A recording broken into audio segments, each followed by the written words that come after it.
Hello बच्चों, let's read this question. An angle of intersection of the curves x square upon a square plus y square upon b square is equal to 1 and x square plus y square is equal to ab. a is greater than b is. तो यहाँ पे देखो, हमें इनका एक angle of intersection बताना है. क्या होगा, स्टार्ट कर लेते हैं की कॉन्सेप्ट से.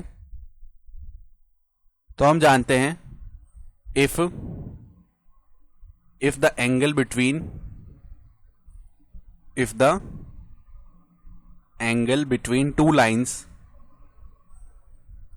between two lines having slopes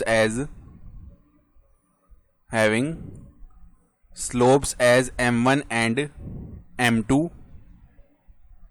is theta, then जो tan थीटा का वैल्यू है वो क्या आता है, मॉड्यूलस ऑफ m1 माइनस में m2 अपॉन में 1 प्लस m1 m2. तो ये होता है फॉर्मूला. तो सबसे पहले देखो, जो हमारे पास कर्व 1 है, x square upon a square plus y square upon b square is equal to 1. तो ये तो किसका इक्वेशन है, एलिप्स का इक्वेशन है. उसके बाद में हमारे पास क्या है फर्दर, दूसरा कर्व है x square plus y square is equal to a b. तो हम क्या करते हैं, इनका पॉइंट ऑफ इंटरसेक्शन मान लेते हैं x1 comma y1. So let point of intersection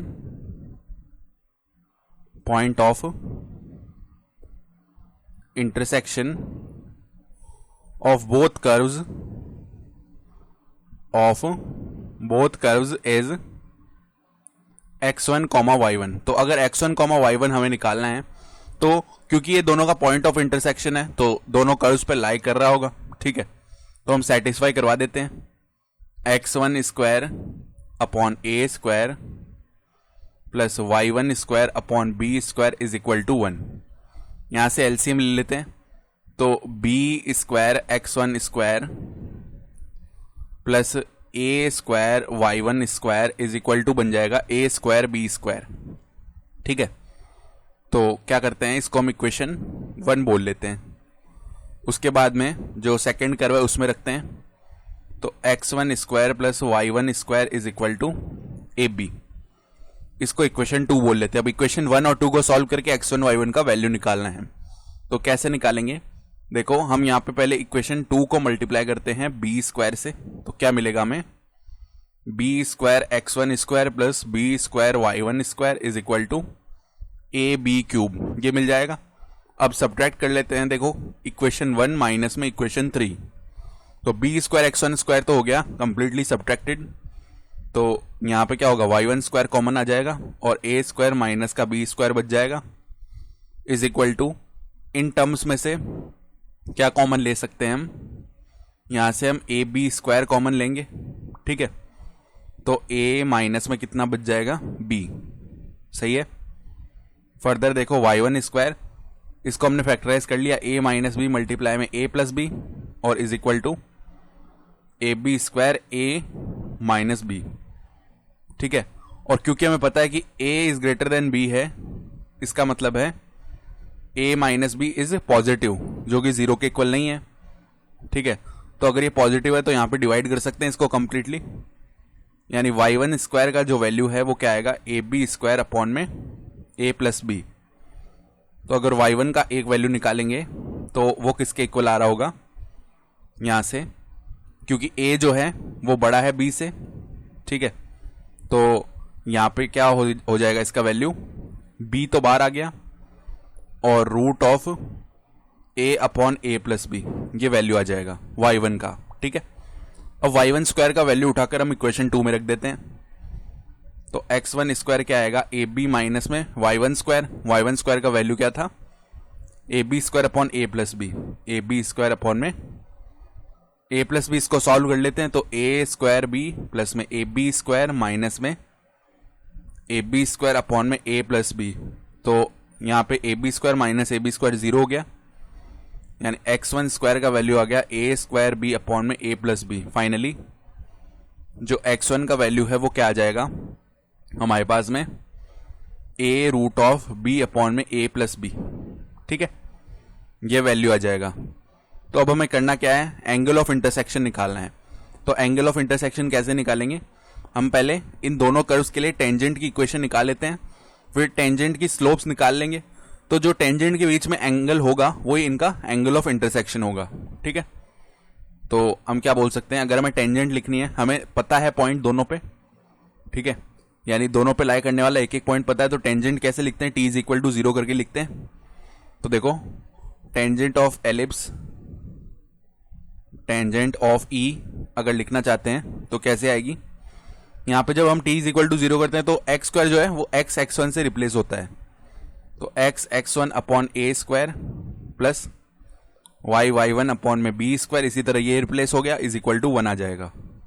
ठीक है, तो अगर हम इसकी स्लोप लिखना चाहते हैं m1, वो क्या होगी, minus of coefficient of x जो कि x1 अपॉन में a स्क्वायर है, अपॉन में कॉफिशिएंट ऑफ y। तो यहाँ पे जब अपॉन में लिखेंगे कॉफिशिएंट ऑफ y कितना है, y1 अपॉन में b स्क्वायर, तो इसको कैसे लिख सकते हैं, minus of x1 upon a square b square upon y1, या ऐसे भी लिख सकते हैं b square upon a square minus का और मल्टीप्लाई में x1 अपॉन y1। अब इसी तरीके से टेंजेंट ऑफ c लिख लेंगे, टेंजेंट ऑफ c कैसे आएगी, देखो ये टेंजेंट, यहाँ पे x स्क्वायर रिप्लेस हुआ x x1 से, तो x x1 plus y y1 is equal to a b. इसकी अगर हम स्लोप लिखते हैं टेंजेंट की m2, वो क्या आएगी, माइनस ऑफ x1 अपॉन में y1। तो फर्दर अगर हम यहां से इन दोनों टेंजेंट्स के बीच का जो एंगल है थीटा मान लें, तो टेन थीटा का जो वैल्यू है वो क्या आएगा, mod of m1 minus m2, यानी x1 अपॉन y1, देखो माइनस का x1 अपॉन y1 और b square upon a square, b square upon a square minus में क्या आएगा, m2 का वैल्यू क्या है, माइनस x1 अपॉन y1, तो इधर प्लस हो जाएगा और x1 अपॉन y1। ठीक है, और होल अपॉन में क्या बनेगा, 1 प्लस m1 m2, तो m1 m2 को मल्टीप्लाई करेंगे तो पॉजिटिव आएगा क्योंकि दोनों में माइनस है ना, और b square upon a square multiply में आ जाएगा x1 स्क्वायर अपॉन में y1 स्क्वायर, ये वैल्यू बन गया। तो अब इधर से अगर हम x1 square upon y1 square अलग से निकाल लेते हैं, तो x1 स्क्वायर का वैल्यू कितना था, ये हम निकाल चुके हैं, a square b upon a plus b, upon में जो y1 स्क्वायर है उसका वैल्यू था a b square upon a plus b, a plus b से a प्लस बी डिवाइड हो जाएगा, तो a स्क्वायर b अपॉन में आ जाएगा ए बी स्क्वायर, तो इसका जो वैल्यू है वो कितना बनेगा, a अपॉन में b।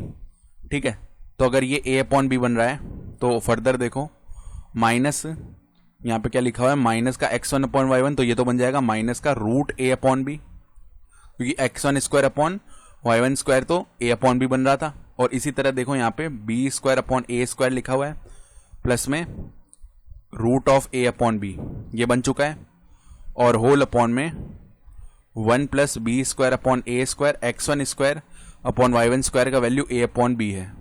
ठीक है, तो अब इसको फर्दर हम सिंप्लीफाई करते हैं, तो root of a upon b को तो हम बाहर निकाल सकते हैं पूरा, और अंदर क्या बच जाएगा, 1 minus b square upon a square. ठीक है, तो 1 minus b square upon a square ये आ गया, अपॉन में इधर क्या बच गया, मॉड के अंदर b से b डिवाइड हो जाएगा, a से a डिवाइड हो गया, तो 1 प्लस में b अपॉन a ये बच चुका है। तो अब देखो यहाँ पे 1 को हम स्क्वायर लिख लें, तो a square minus b square वाली आइडेंटिटी लग जाएगी, जो कि a प्लस बी मल्टीप्लाई में a माइनस बी होती है, तो टेन थीटा का वैल्यू कितना आ गया, देखो यहाँ पे root of a upon B, और इसको हम लिख सकते हैं mod 1 minus b upon a, 1 plus b upon a, और होल अपॉन में जो वैल्यू है वो आएगी mod 1 plus b upon a. ठीक है, ये बन रहा है, तो ये 1 प्लस बी अपॉन ए से 1 प्लस बी अपॉन ए, ये तो हो गया डिवाइड, तो यहाँ पे बच क्या जाएगा अब हमारे पास, root of a upon B, और अब एलसीएम लेते हैं, तो क्या बन गया, a माइनस बी अपॉन में a, ये बन गया।